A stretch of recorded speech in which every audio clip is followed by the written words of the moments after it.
Welcome to the Next Steps to Leadership with your host, Dr. Stephen Oliver. In each episode, we invite experts to share their passion and their leadership journey to help you in your next steps. You can find this show on YouTube, LinkedIn, Apple Podcast, Spotify, and on our website, hrcvision.com. Now, here's the host of Next Steps to Leadership, Dr. Stephen Oliver.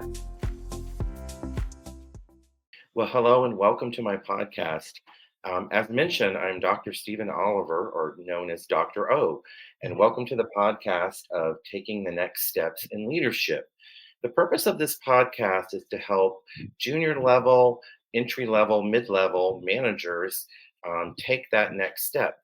I have invited senior level managers, learning leaders, executives, business owners, nursing managers, human resource professionals to come in and tell a little bit about their background to leadership and who they are, and to offer some tips and techniques to help those individuals in their next steps in their career. So welcome to all of you. Really glad to have you.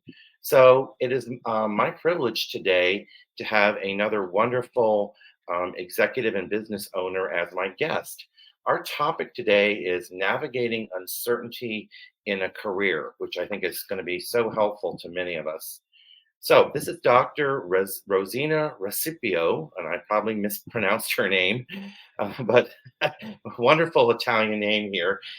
Dr. R has more than 25 years experience of organizational planning, development, compensation and benefits, safety, quality, training and development, and employee relations. She comes from a background of human resource management in executive levels, and she's worked with some organizations such as Degussa Corporation, Nextran, Beechwood Data Systems. She is the president and CEO of Women Unlimited, and Dr. R is actively involved in helping organizations meet the challenges of continually changing global economy.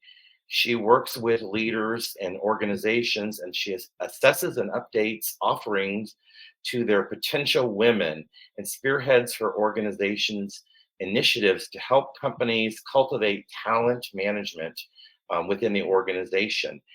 Dr. R has a doctorate of education from the University of Pennsylvania.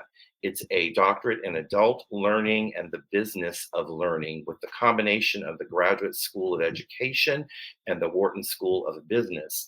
She's also a member of the New Jersey Society for Human Resource Management, and she serves as a advisory council for the CLO program. That's the Chief Learning Officer program of her doctoral degree at the University of Pennsylvania. She also writes quite a bit for Chief Learning Officer. So welcome, Dr. R. Welcome, Rosina. So glad to have you. How are you today? I am wonderful, Stephen. I was looking forward to our conversation. Thank you for inviting me. Well, thank you for coming. It's an honor to have you. You were on my list, and I'm so glad you're here. So I wanted to see if you could just tell us, first of all, a little bit about what you're up to these days. What are some things that are going on with you?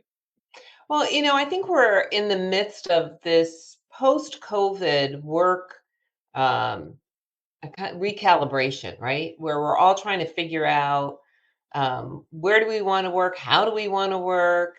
And from the companies that we partner with, they're really struggling with how do I keep our employees engaged? How do I develop them in a way that allows me to continue to grow the talent that I need to meet my customers' needs, right? So, how do I grow the business with the people that I have?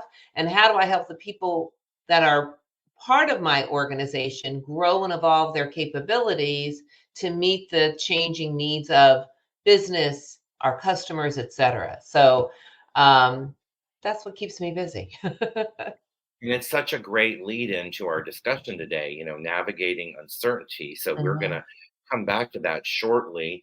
But I wanted to ask you about your organization, Women Unlimited. Yeah. How did you start your company? What was the impetus for you to begin a company to work with women leaders. It's so fascinating. Yeah, it is. So, I think the story of Women Unlimited is a story about relationships. The woman who founded Women Unlimited, Jean Ott, was a senior woman in an organization. And she noticed as she was moving into more senior roles, executive positions, board seats, that she was wondering why was she successful getting to more senior roles when there were so many other women that she thought were more talented than she, but they were getting stuck kind of in the talent pipeline. So what was going on? And as she started observing, she saw that these women were doing things to derail their own success. Hmm. And that planted a seed in her mind that if she could do whatever she wanted, she would start a business that would help women understand how to navigate that journey, right? To step into leadership. And so, with that in mind, with that thought in her head, she left her corporate roles and started Women Unlimited over 30 years ago. What I think is powerful, and why I say the story of Women Unlimited is a story about relationships, is that Jean started the business based on the relationships that she forged throughout her career. So she went to people that she knew, that she met when she was a Malcolm Baldrige examiner, when she led consumer affairs for businesses, when she led the talent and learning initiatives in organizations, and said to them, I have this idea. um, I want to create an organization that helps women learn how to be leaders. I'm partnering with the company to make sure that you're getting the women that you see as up and coming, ready soon Hmm. for that next role. And that really was the essence of the beginning of Women Unlimited. I met Jean when she was launching the business. I was an executive in a chemical manufacturing company. I put women in the program. I participated as a mentor. We became professional colleagues. And over time, after my youngest daughter was born, I left my corporate role, started my own consulting practice. Jean and I stayed engaged with one another, and she asked me to join the organization and help her run the business, grow the business. And over time, we became very close colleagues. And as she wanted to retire, she offered me the opportunity to buy the business, which I loved because it allows me to do two things that I love. I love business. I'm always intrigued with how do I help this business be successful? I also love helping people find that spot, right? That zone in their career that they're doing work that they truly enjoy, right? Beyond just what I'm good at, thinking about what I really enjoy. I'm looking forward to this work that I'm doing today. And so at Women Unlimited, we get to do that every day. Well, that's a wonderful story, and it's so neat that she passed that on to you and that opportunity, which you've been contributing to. So I wanted to ask one thing because I just did this in a class that I taught a couple weeks ago. We talked about success of leaders and then how leaders can derail, and Mhm. it's so fascinating. And I wondered if you could just share a couple of things where some of these women um, who were not successful, what were they doing to derail their career? Well, I think sometimes, and Stephen, and you and I have probably seen this a lot, right, in our Hmm. careers, is that oftentimes if we don't manage our career, manage what we want, we can be the result of someone just putting us in jobs that, gee, they see us really good at doing analysis. So I get more work that's analytical. I may not like doing it, but that's what I'm doing. And I end up getting into roles that are um, interesting, but not promotable. The Hmm. experience.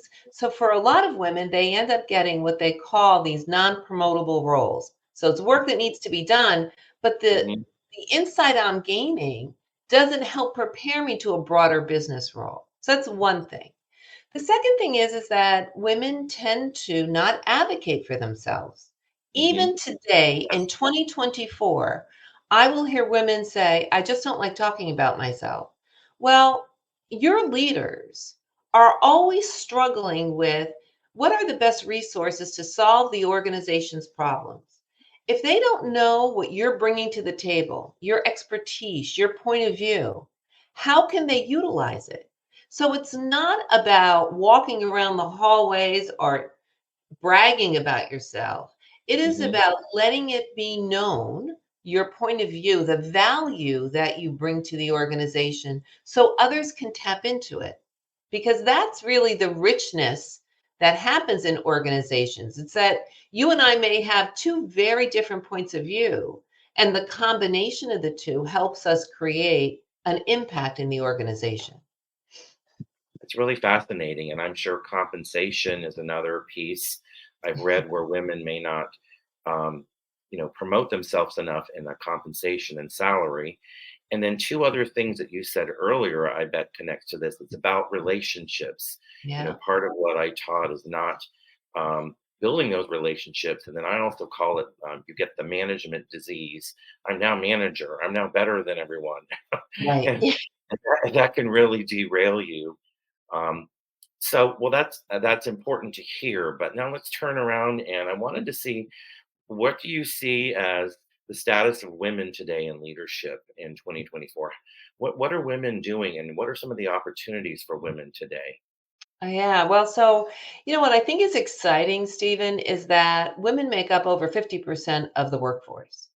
Um, to be fair, the majority of them are, I'm going to say, entry level, mid-level is, and then the number of women that move into more senior roles becomes less and less.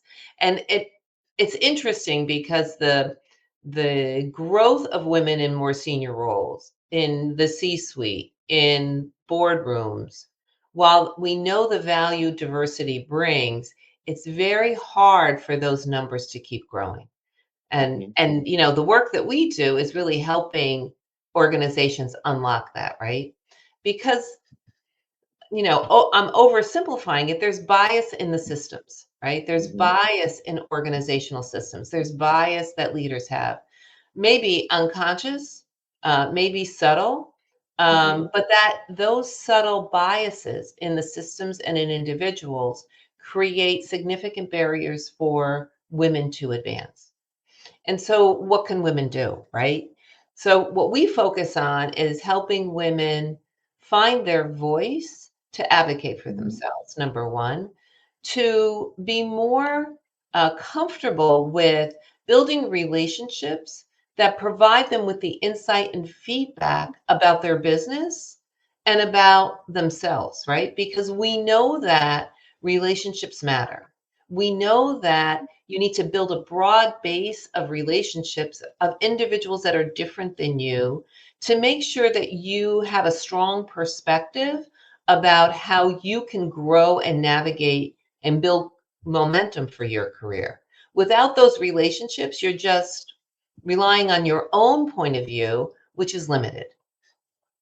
And that's so powerful, relationships and networking, and to continue to foster them. It's not easy, to network. It's not easy to make these relationships. They're so powerful. Right. Um, so that's such a great comment. So I wanted to kind of segue into our topic about navigating uncertainty. Hmm. Um, how can a newer manager or leader, understand their capabilities and what's next in their career? We were talking a little bit about this the other day. What are some Yeah. things that they can do? Well, I think that I want to go back to relationships, right? Are you developing relationships outside maybe your circle, right? If you're in finance, are you talking to people in operations and other parts of the business so that Hmm. you can understand how your skill set supports other parts of the business? Are you getting a broad perspective of how your organization is thinking, what the goals are? Do you know how your capabilities fits into providing the impact that's necessary for your organization to be successful? Do you understand the priorities that are in front of you and which ones are truly the ones that you should be spending the time on? If you can't answer those questions, that means you're not talking to the right people, Hmm. right? So you need to have um, a strong, diverse group of people that fill in your gap of understanding so that you know where you need to be spending your time and attention. A good friend of mine that I used to work with told me a story about when he was a lab chemist and he Mhm. was heads down doing work. And one day he went in and got laid off. And he Wow. said to me, I realized I was not looking at what was going on inside the organization. I wasn't talking to anybody outside my Mhm. lab. So I was surprised that I got laid off. Shame on me. And he goes, I made a commitment to make sure that I knew what was going on in the business. I didn't want to get stuck again. And so I Mhm. think in this period of uncertainty, Mhm. this, post COVID, I still think we're in this great change Mhm. in organizations. Yes. How often are you surprised by things that happen in your business or in your industry? If it's often, it means you're not talking to the right people. Mhm. And so, that's like a simple test. If you're surprised often, start plugging in and just pick up the phone, go into someone's office, ask them do you want to have a cup of coffee? Get their point of view. What do you see as what's most meaningful for the business today? What are the things that you think are where I should be spending my time, or what are the problems that we're looking to solve? Get curious about your business and get curious about the people around them and how they're seeing it, and that will help you be better prepared. Wonderful. Those are great ideas. Just building upon that, what might be some other things that when you get stalled to recognize that? How can you really recognize that you're stalled either in your job or your career, even if you want to move forward? Yeah. I think sometimes we get comfortable, right? That's the word that I think of when we get stalled. Like, I've been doing this job for a while, I'm good. My manager says I'm really good, and that's comforting to hear that. But we know that growth and comfort don't live in the same place, right? And so if you have been in a job for a while and you are very comfortable, what might be some things that are of interest to you? And start asking from your manager, from senior leaders, what might be some things you're thinking about? Fill in this conversation. I've spent the last 3 years really honing my understanding of X, whatever that might be, marketing, um, operation practice, whatever it might be. And Mhm. then you can just ask someone, what might be the next step I should be experiencing? I think the problem is that sometimes we think we have to have that answer. Like we have to Mhm. know what the next step is.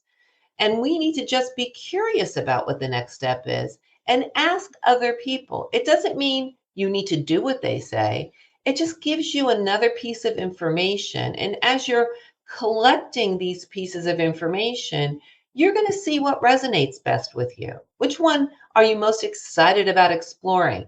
And then get more information about that.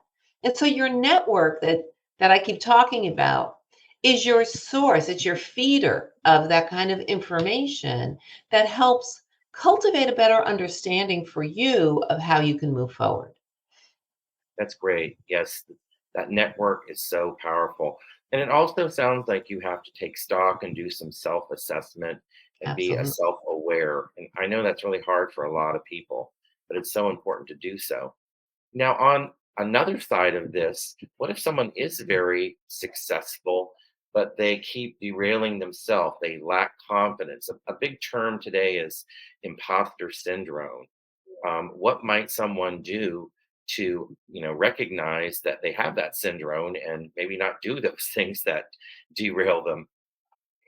Well, I think it's that feeling of uncertainty, right? That we're not really sure why we got this opportunity or why someone is um, um, advocating for us. Like we may not feel that we're as good as that.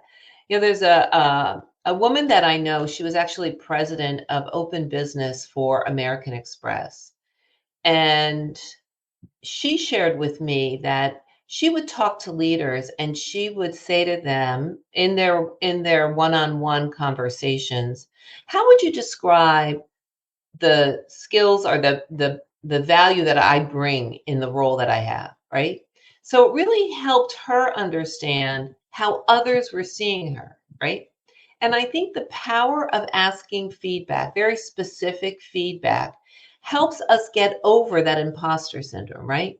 None of us, that feeling of uncertainty, that feeling of that imposter syndrome is because we're stretching ourselves. We're in a role that maybe we're not that comfortable yet. And so we're feeling like, oh, I don't deserve this. And so by having those conversations, it grounds us, right? And I think if you are feeling uncertain, for those of you that are in new roles and you're feeling, oh, I'm not quite there yet, that means you're learning. That means you're growing. I said earlier that growth and comfort don't coexist. Right. So for me, whenever I'm in a role and I'm not learning, if I'm too comfortable, that always was an indication that I needed to find something new.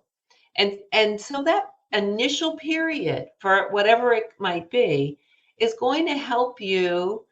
It will to help you feel grounded is to say, oh, I'm learning. I'm learning today that, gee, what the things that I did in the past informs how I do things in the future. And so I'm going to feel uncomfortable for a little bit until I start feeling, oh, now I got this job. I know what I'm doing. I've got this. So don't let the feeling of uncertainty or discomfort cause you to step back, but rather lean into it. What Hmm. can I learn from this? How can I gain some insight to help me feel a little bit more comfortable and confident in how I'm moving forward? Wonderful. It leads to the next question, which you're kind of starting to answer, is just how can we lean into our discomfort, lean into taking risks? Um, I mean, risk can be rewarding, even though at the time they may not feel like it. It's we hear the saying, I'm either successful or I learn, right?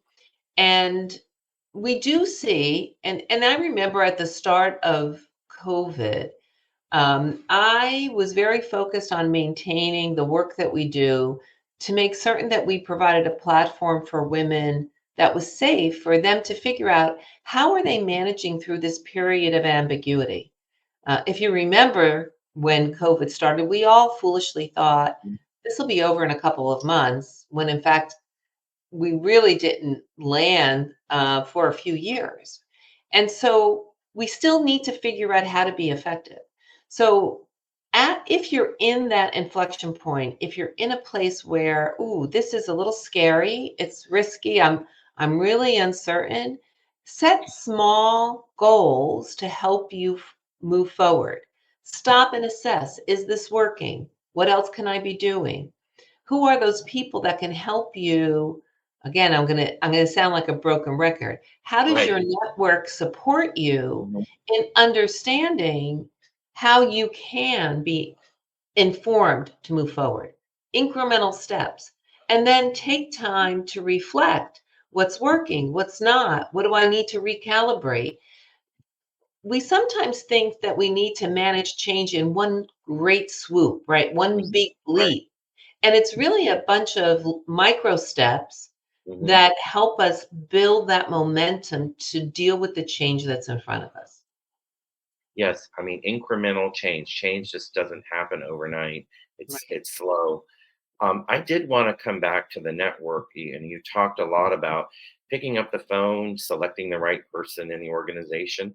How might we get someone who is new, shy, introverted, uncomfortable, just not understanding how to do that? How might you recommend we help them out in at least starting their network?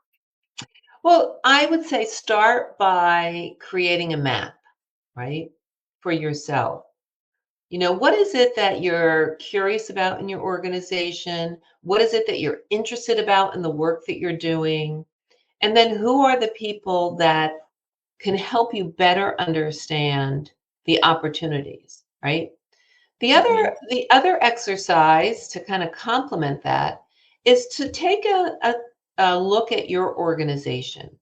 The various leaders are I'm going to say, the people of influence in your organization. What do they know about you? And is it current information? Is it what they need to know in order to best utilize your skills and capabilities? And so that creates like a roadmap. Hmm. And if so, then you identify those gaps and put a plan in place. What I think is fascinating, Stephen, is we have the women in our program do senior level interviews throughout the program. And what's always so surprising to the women is how receptive the leaders are to meet with them. And so I would say that to your audience. Don't assume people are going to say no, because 99% of them are Hmm. so interested in meeting with individuals, especially individuals that are in a different part of the organization. They're as interested in you as you are in them. And so it becomes a mutually beneficial conversation for them to have with you. So Hmm. if you're a little reticent, or maybe, oh, I'm a little introverted, it doesn't mean you have to be bold. You have to do it in the Hmm. style that you're comfortable.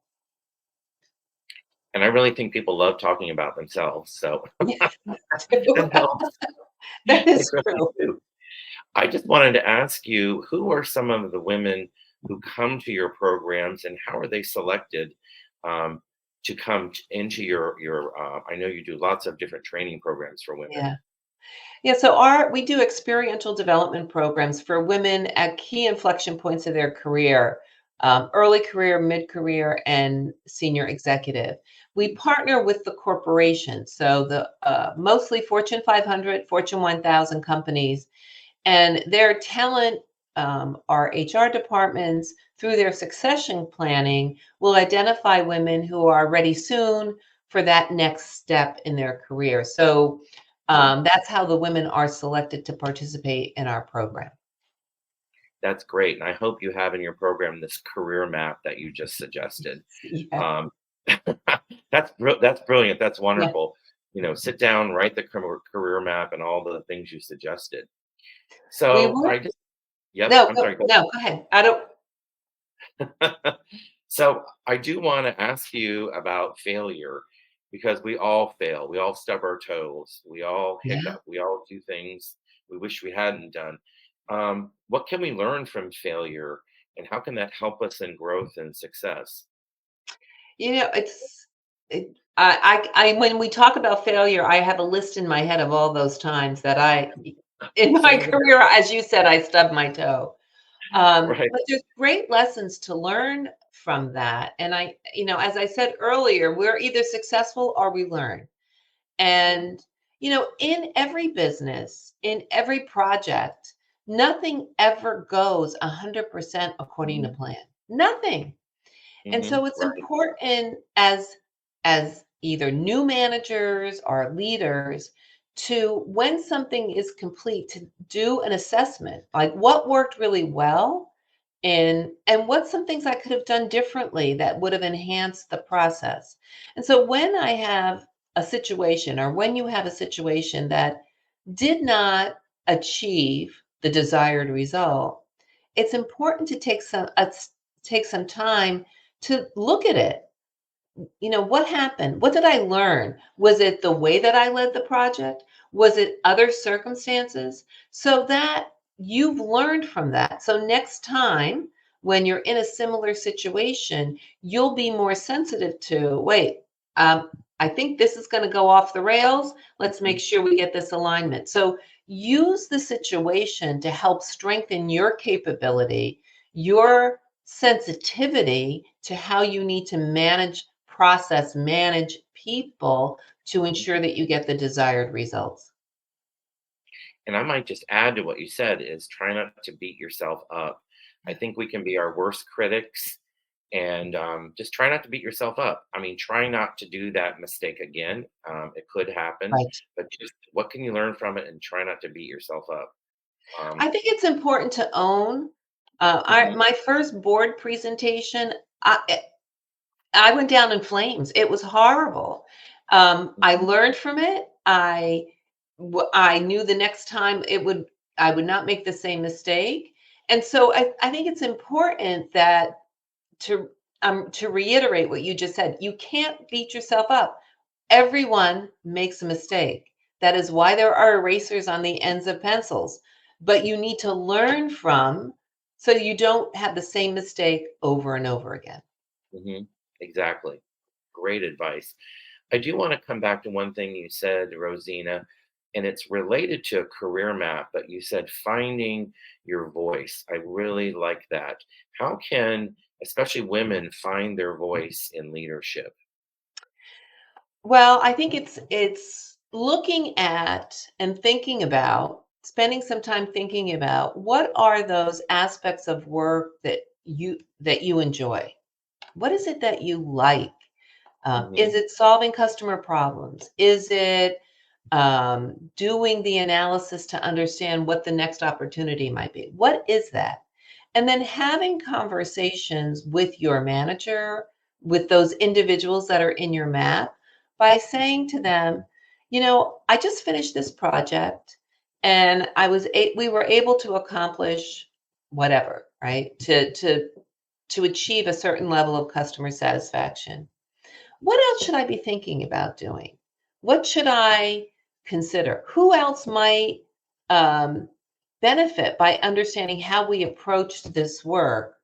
Um, it's just being curious about how can my expertise better serve the organization, right? So when I say that, it's not about me boasting about what I've done. I'm Hmm. trying to be Yeah. helpful in the organization, and I'm actually creating some insight to the individual I'm talking to. I Mhm. want to plant a seed about here's the value I bring to the organization. This is what I'm excited about solving customer problems, and we did A, B, and C to do that, and I'm really excited about the results.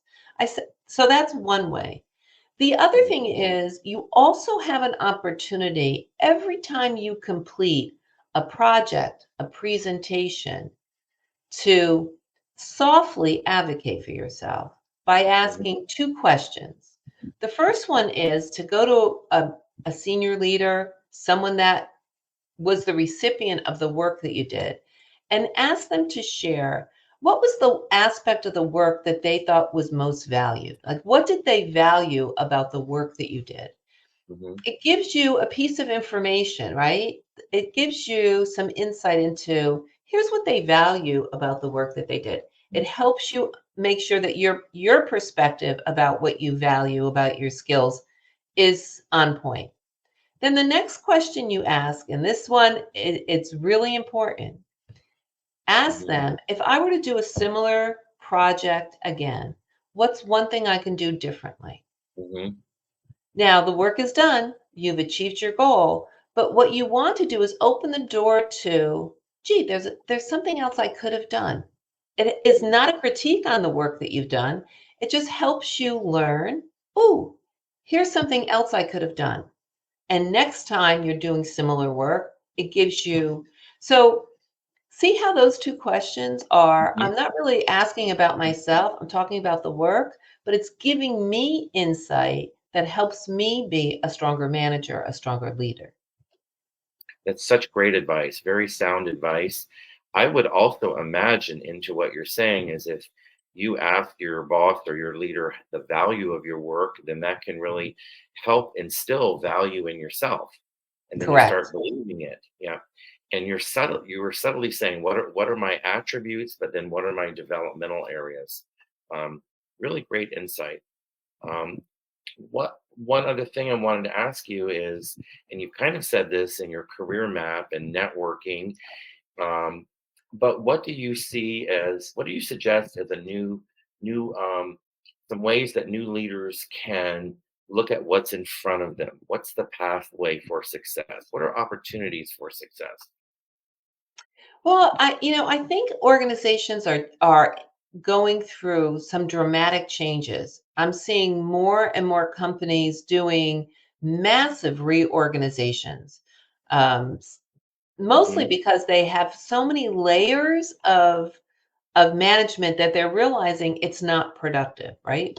So I think as a new manager, as a new leader, I would look at and try and understand what are the best ways that we as an organization need to cooperate, work together to achieve the results that are needed by the organization?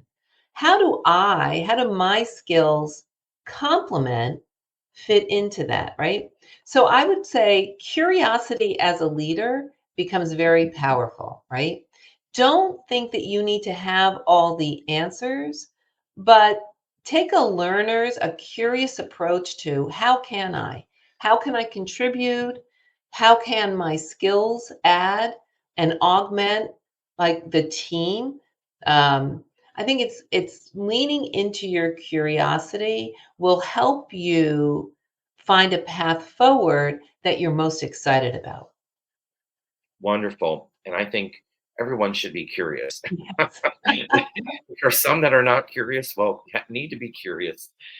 So this has been a wonderful conversation. Really great tips and techniques. Any final thoughts for women in being successful in navigating uncertainty in their career, or men too? I think for anyone, I would say three things. I know that our work time, our life is very busy, but I think if you can stay focused, if you can focus on relationships, and you can be comfortable with being uncomfortable, then those three things will help you. You know, taking time to reflect on what it is that you enjoy and what are things you don't want to do, right? Are We've all had jobs that we were very proficient in those roles but did not enjoy. So taking that time, taking a step back to get focused on what you really want is important.